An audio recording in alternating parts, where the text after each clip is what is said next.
Good morning, class. Good morning, ma'am. So may I request everyone to please stand up for our invocation. Of you, Lord, oh, your mercy never fails me. All my days I've been held in your hand. From the moment that I wake up till I lay my head, oh, I will sing of the goodness of God. So you may now be seated. So before we start our lesson, let us first check your attendance. Say present if your name is called. Antalas Chinmay, Present, ma'am. Bacon Julia, Present, ma'am. Sibilia Angel Ann. Present, ma'am. So okay, kindly sit down properly and pick up pieces of paper. So thank you so much. So before we start a new topic today, who among you here remembers our topic yesterday? Anyone? Yes, Miss Bacon? Our topic yesterday was about the 4 types of sentences according to the structure. Very good. So our topic yesterday is 4 types of sentence according to its structure. So there are 4 types of sentences, namely simple sentence, compound sentence, compound complex sentence, and complex sentence. So now, we will have a new lesson.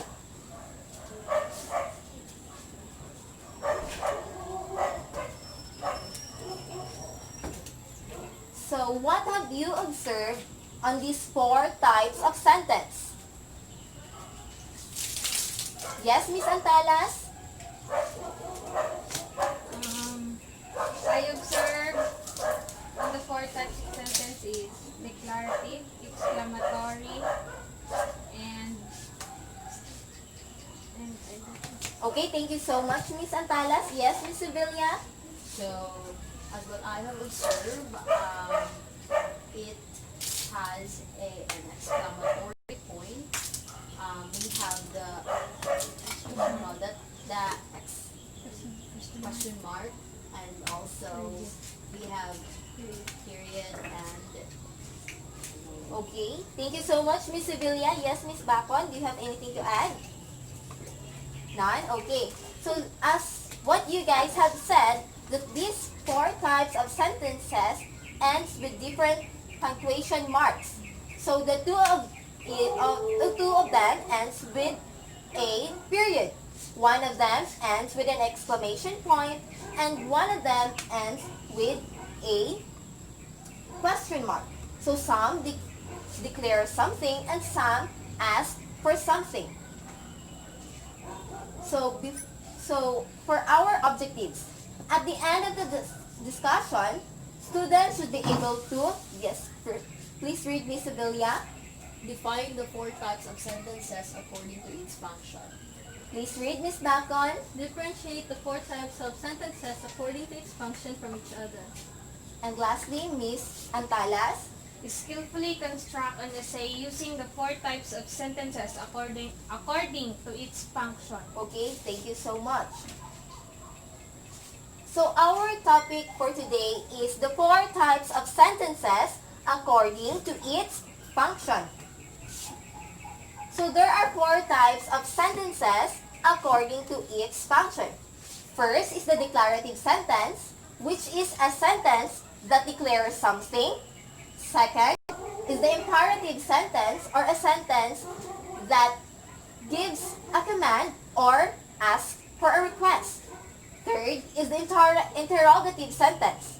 It is a type of sentence that asks a question. And lastly is the exclamatory sentence. It is a sentence that expresses strong emotions. Let us first tackle the declarative sentence. Kindly read Miss Antalas.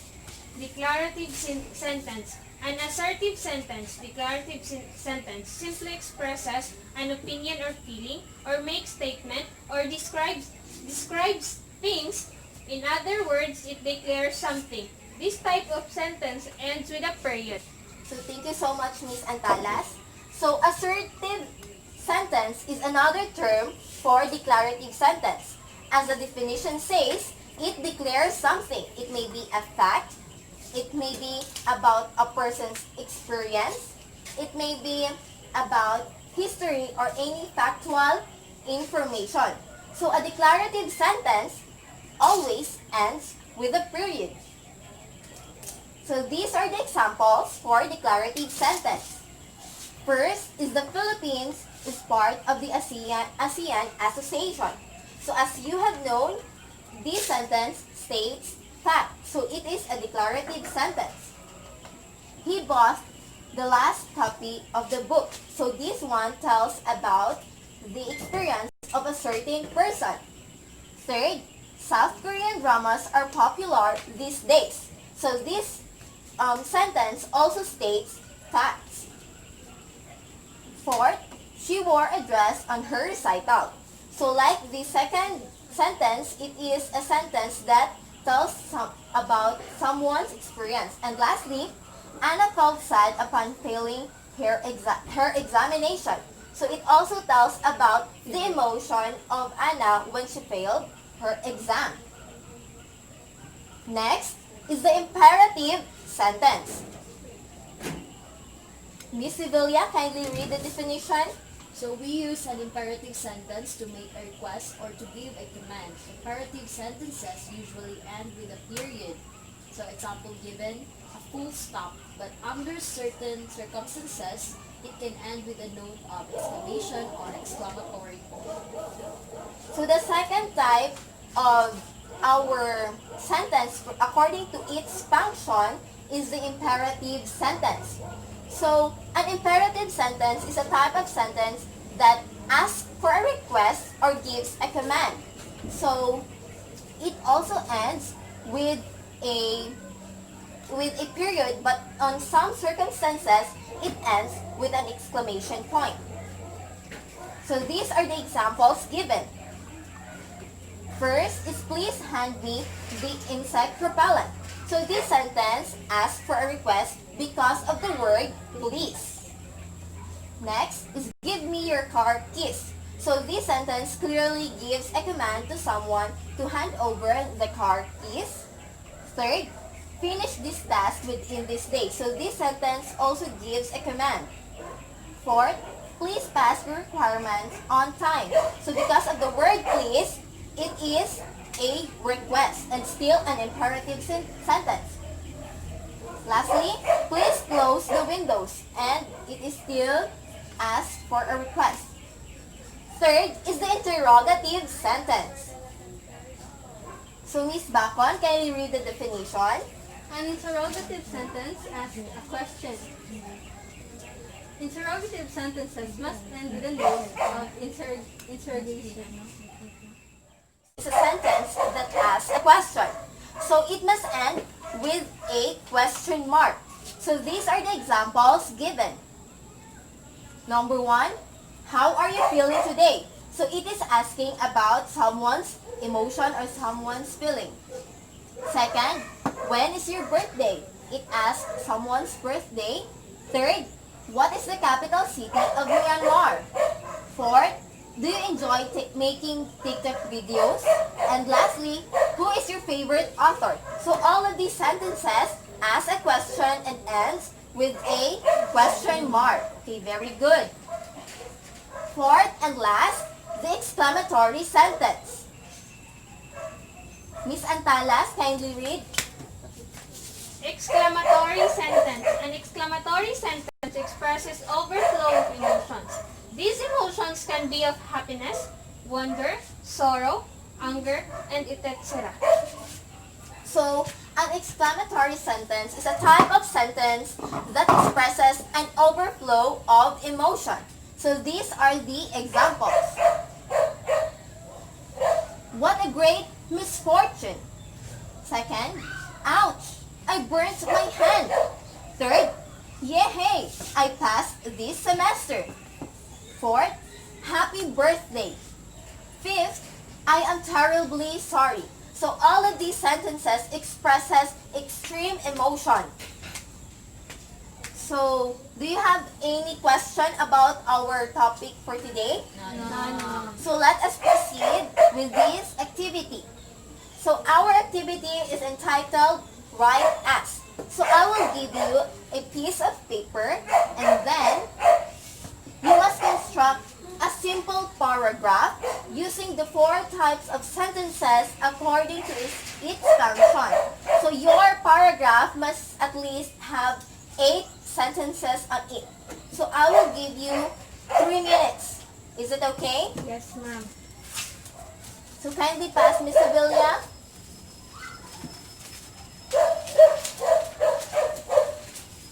So your time starts now.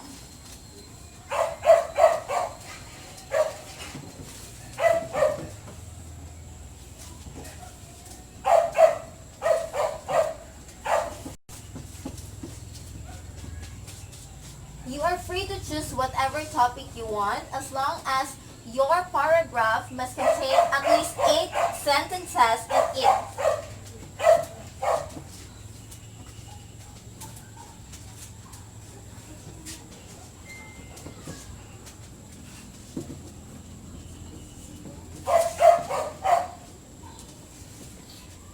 So if you're already done, you can submit it already. Thank you. Thank you. So, let's have a recap. Again, we have how many types of sentences according to its structure? 4. Yes, yes, we have 4 sentences according to its function. And these are, yes, Miss Sevilla?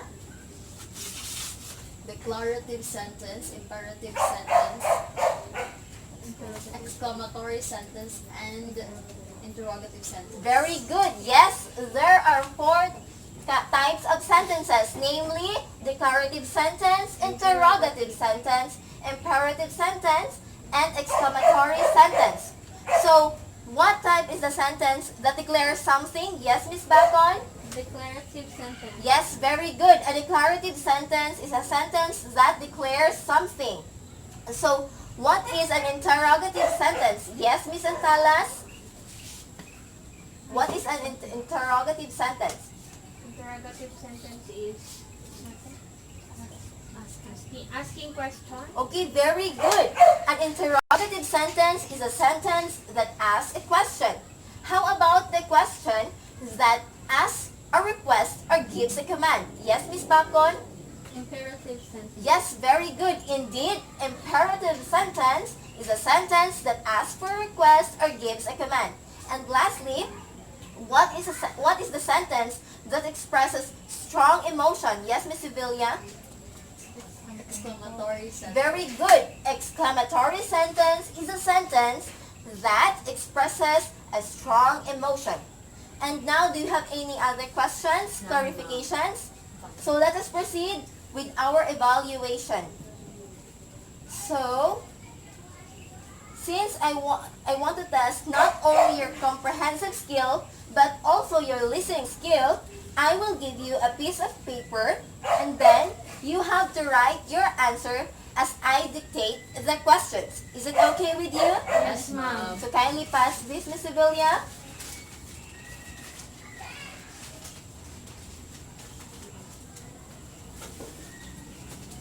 So I will read the directions. Listen carefully to each statement. Write D if the statement is a declarative sentence. IN if it is an interrogative sentence. IM if it is an imperative sentence. And E if it is an exclamatory sentence. Are you ready? Yes, ma'am. Okay, number 1. Are you feeling alright? Again, number 1. Are you feeling alright? Number 2. You must be nuts. Again, number 2. You must be nuts. Number 3. Manila is the capital city of the Philippines. Again, Manila is the capital city of the Philippines. Number 4. her father is a senator. Again, number 4, her father is a senator. Number 5, give me your phone. Again, number 5, give me your phone. Are you all done? Yes, ma'am. Okay, kindly submit it. Thank you so much.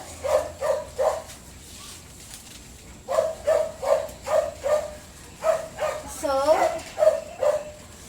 kindly check this paper, and this paper.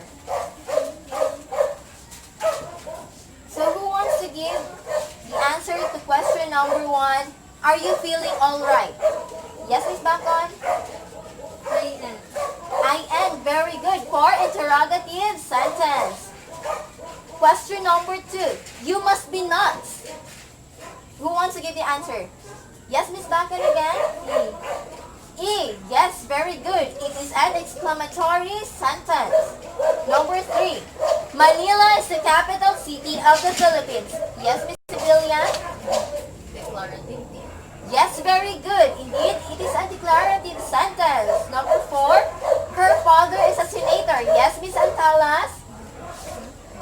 B. Very good. Yes, letter D. It is a declarative sentence.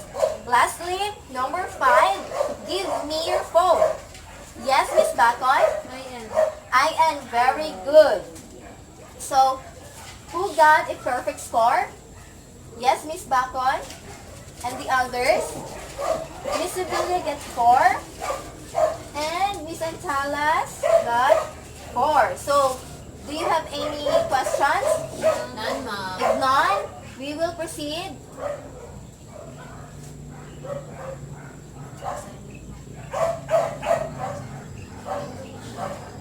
With the assignment. So, our assignment is you must write an essay or any other literary prose about the COVID-19 using the 4 types of sentences according to its function.